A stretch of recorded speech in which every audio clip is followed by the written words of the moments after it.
At ito na nga, sigurado gamutan dito mga kapatid. Ito. Bali, meron tayong 4 na.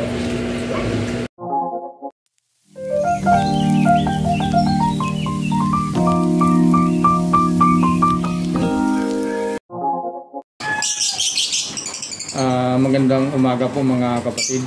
Kumusta po kayo? Sana po nasa mabuti po kayong kalagayan at lalong-lalo po sa mga binabaha, yung mga magbabang lugar, lalong-lalo po sa mga malapit sa ilog po mga kapatid. Ingat-ingat po kayo. Ayun po mga kapatid, bali Friday po ngayon. Mag-update lang po tayo dito sa mga ibunan natin. Alam po baka wala po kasi magtinda ng mga ibon doon. Kasi alam po doon sa may hiyangan na yun, sa may kaingin, ay ano po doon, tawag nito, binabaha. Kaya mag-update lang po tayo. At saka pala po, today's video natin mga kapatid, magkakanin po tayo ng mga ibon. Kung ano ba nangyari kasi hindi na natin ito na-update. At nakikita ko mga kapatid ay magdadalawang linggo na silang hindi lumalabas ng nest box. Ibig sabihin mga kapatid, meron na silang egg. Ngayon magkakaling po tayo at mag-update po tayo dun sa ibong ko na dalawa na bago magbagyo tinamaan ng sipon at nagtatay. Ngayon naman mga kapatid, hindi ko alam kung ano pang nangyayari. Pero binigyan ko na mga kapatid ng Tipok 48. Ayan po mga kapatid, bago tayo makumbisa, baka pwede akong makahingi ng like and share at subscribe po. At ngayon po ay magsa-shoutout muna tayo sa ating mga kaibigan na mag-iibon. Unahin po natin si Lomyot TV, sir. Happy breeding po. Kumusta po kayo? Sana po ay hindi po tayo inabot ng baha mga boss. At kay ang ibunan ni Omar, shoutout sa iyo idol. Kumusta po kayo? At si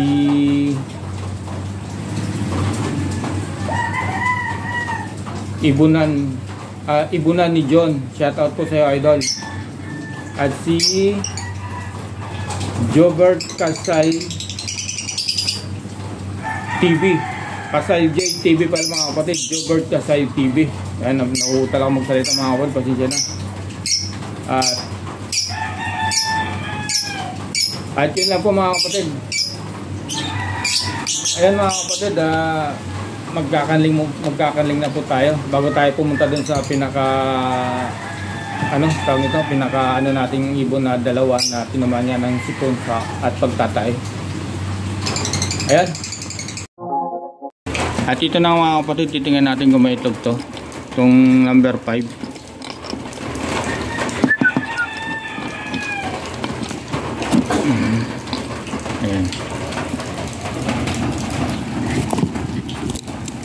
Ayan po mga kapatid, bali wala pa lang siyang egg.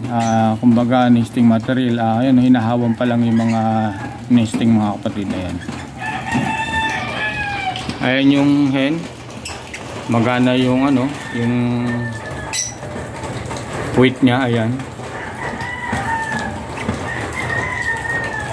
At ito naman po yung pack. Ayan.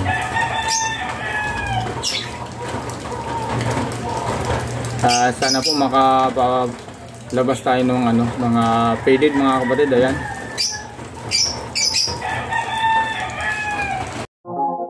Sunod po natin to mga kapatid, itong number 4. Ayan po ang tawag nito, ang parents sa isang blue opa blue opa bisbal faded sa isang green Ewing na opa PF split faded. Ayan.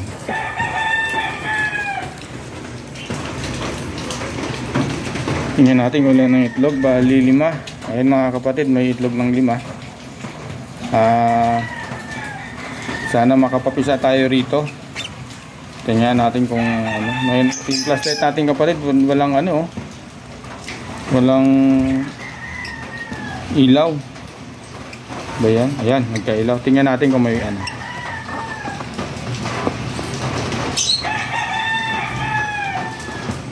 Kaso mga kapatid, hindi kita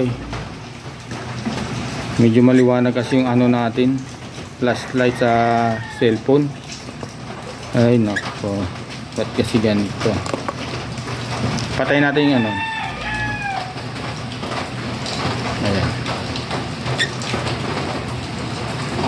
Ito malabo mga kapatid. Ito yan, okay, may pula. Ito, dalawa. Bali tatlo po mga kapatid ang fertile, pero yung dalawa ito hihintayin po natin yan. Bali tatlo na po yung fertile para mabilang natin kung ilan yung mga fertile at hindi fertile mga kapatid. Ayan mga kapatid. Inilawan na natin ito.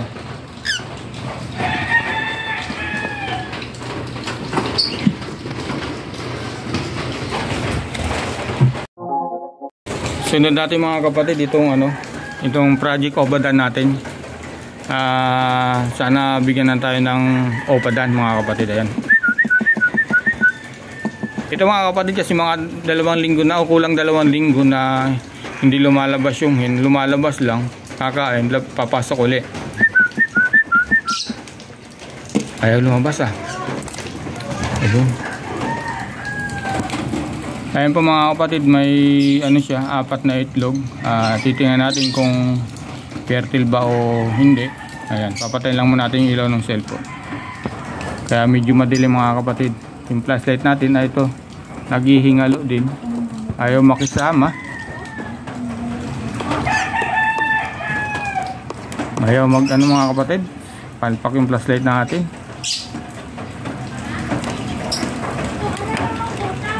Ayaw mahina Ayan, pero ayan mga kapatid, meron tayong isa, dalawa, yung isa clear, 3 po mga kapatid. Ayan, sana makapalabas tayo dito ng project Obadan. Ayan, makapalabas tayo. Ito yung parents Ayan po.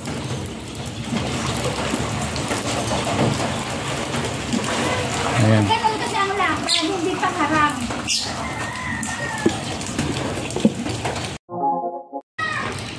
Sunod natin mga kapatid, itong number 7. Project natin dito ay isang green opa PF na faded o kaya faded na 6-ling hen. Ayan mga kapatid Ayan po ang parents, pero hindi natin alam kung ilan po ang itlog nito. Ayan na. Ayun, bali 4 po mga kapatid. Ayan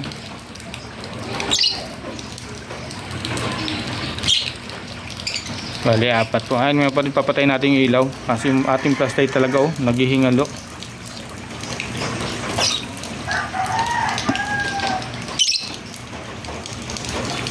Tingnan natin kung ilan. Saan na ba yung itlog? Ay, hindi kita mga kapatid, ang layo. Hindi kita sa mahina kasi kapatid yung ating flashlight.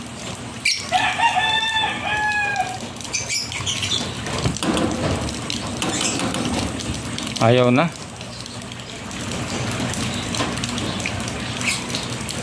Ayun po mga kapatid, ganito na lang po. Bali wala po tayong ginamit na flashlight. Ayaw ko naman pong hawakan yung egg, baka hindi po pisain. Ayan. Bali meron tayong 4 na itlog dito na ipapapisa sa ating turquoise parblo. Ito po. Ayan. Isang turquoise parblo sure split PF, saka isang green opa PF na split faded. Kaya po ang magiging anak po nito pag may lumabas na faded Antimano 6-ling hen. Ayan po.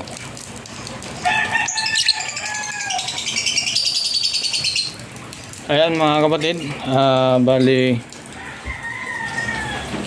ipapakita ko na po sa inyo yung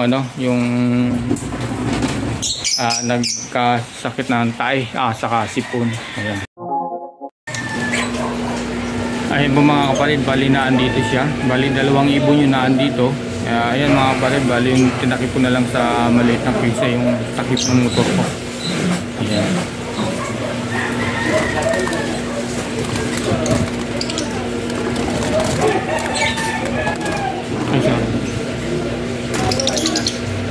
Ayan po mga kapatid, yung blue saka yung green na papusdan, saka yung blue na o papos na yan. Pasensya na kayo at medyo malipit ang ating camera kasi hinahabol po natin yung mga ibon. Hinahabol talaga. Ayun. Kaya medyo malakas pa rin sila mga kapatid kasi hindi tulad ng nakaraang araw na yung kanyang balahibo ay parang nagbubuka at yung ulo nila sinisiksik din sa likuran ng kanyang pakpak mga kapatid. At ngayon, paano ba natin malalaman na mayroong sakit yung mga alaga natin? Una-una po mga kapatid ay ang sinyalis po ay hanggang nakikita, hanggang hindi malubak po yung ating ibon. Pagka mayroon pong maluba na po yung mga balahib po pa, kung nakikita niyo po yung pabo na kumasta talaga mga kapatid, ganun po ang mga balahib nila. At pangalawa po mga kapatid, titingnan po natin yung dumi. Ayan po, papasok lang po natin yung cellphone. Ayan po. Pag nakikita nyo pong basa na merong berde, ayan. Siguraduhin nyo na po na ano yan, sipon at nagtatay po mga kapatid. Ayan. Ayan po. Ayan. Saka yung dumi nya, hindi normal po yung puti nya. Ayan mga kapatid. Oh. Kaya napaka ano po ang tamang gamutan dito mga kapatid ay tulad po nung sinasabi ko po sa inyo. At ngayon, kumakain naman po sila mga kapatid at medyo masigla na po yung mga alaga natin. Ayan. Ayan po. Anak po yan nung nandun sa taas, nung number 3 na Project Opadan. Ayan. Ayan po. Ayan. Ayan mga kapatid, gagawin ko rito. Pauuhawin ko muna sila. Hindi ko muna sila painumin. Ayan. Saka makikita nyo mga kapatid, yung mga pakpak. Tingnan mo yung blue na opa. Ayan. Bagsak yung isang pakpak. Pero pagka hindi po natin ito tinuturukan ng liwanag, bumubuka rin po yung mga pakpak nila mga kapatid.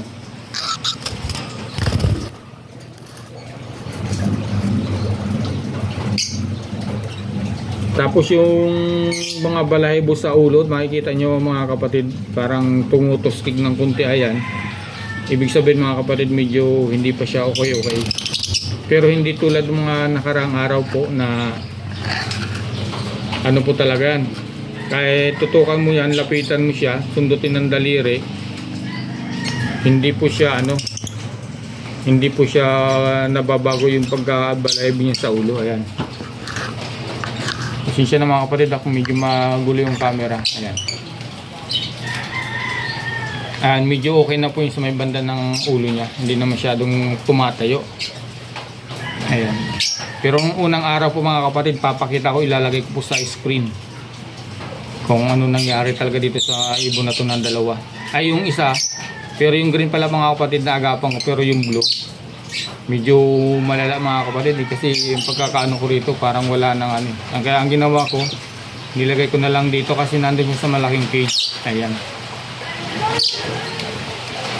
At sana makarecover po mga kapatid, sayang naman. Ayan. At dito naman po mga kapatid, ayan, wala naman ako na dito sa blue pa natin na ayan, na SL faded mga kapatid. Ayan, napakaganda po yung flight feeder niya mga kapatid. Tingnan nyo, ayan po yung flight feeder niya, gray na gray. Ayan po, tapos yung katabi niya yung Cremino na OPA PSL faded mga kapatid, 6 length hen. Ayun, saka yung blue OPA faded, ayun sa dulo. At ito naman yung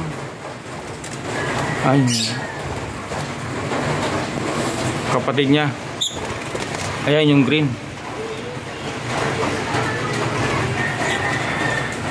Ayan. Pasensya na kayo mga kapatid kung yung paggawa ko ng camera medyo magalaw at hindi natin maklaro ay madilim po kasi mga kapatid. Ayan. At ayan mga kapatid, hanggang dito na lang po.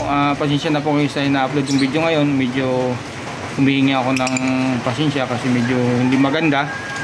Patawad po. At sa mga bago pa lang po na mga nakakapanood ay baka po pwedeng makahingi ko ng like and share at subscribe po.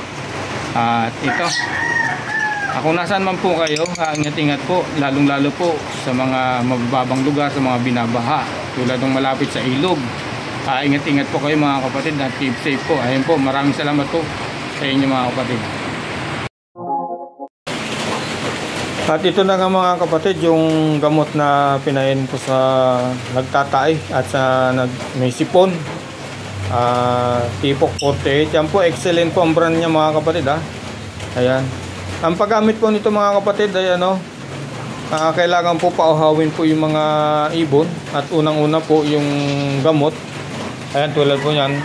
Matagal po kasing matunaw to. Malusaw yung gamot. Kailangan mo mga 10 minutes o kaya 15 minutes bago ipainom sa mga alagang ibon para matunaw po yung parang yung powder niya mga kapatid. At ito po mga kapatid, hindi ito pwedeng ipainom sa sa may mga nagkukondisyon. At yun po ay mauudlot po. At pwede po ito sa may mga meron ng mga itlog, pero sa mga nagkukondisyon po talagang hindi ito pwede mga kapatid. Kailangan po mga kapatid gamitin natin vitamins sa mga pampaitlog. Ayan. At ayan mga kapatid, painumin na natin yung mga alaga nating ibon. Ayun lang po mga kapatid ang topic natin sa may mga ibon po na na masama ang lagay, yung nagtatay, nagsisipon. Ito po mabisa talaga yung Tipok 48 mga kapatid. Ayan, excellent po ang kanyang brand po. Ayan. Ayan po mga kapatid, maraming salamat po. Ayan, hindi ko na papakita yung pagpainom ng mga ibon. Ayan.